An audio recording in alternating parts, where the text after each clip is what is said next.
Hello guys, আজ তোমাদের সাথে শেয়ার করছি কিছুদিন আগে করা আমার আগমনী লুকের বিটিএসটি।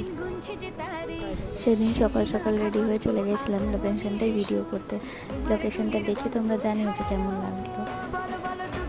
জলের মধ্যে রঙ্গচঙ্গ করার পর দেখো আমরা কি করছিলাম।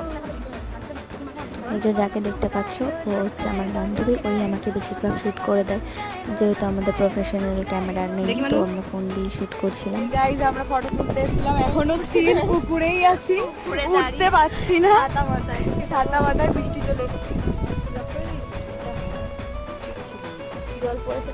একটা হাসির কথা তোমাদের সাথে শেয়ার করি। ও সেদিন বলছিল যে ভাই ছাতা কোল ভিজবি না, তাহলে এদিকে আমরা জলে দাঁড়িয়ে নাইস জোক। সেদিন আমরা 1.5 ঘন্টা জলের মধ্যে থেকে এই রঙ্গচঙ্গ করার পর যে লুকটা এসেছে সেটা তোমাদের সাথে শেয়ার করছি। দেখে অবশ্যই জানিও কেমন লাগলো। Bye guys.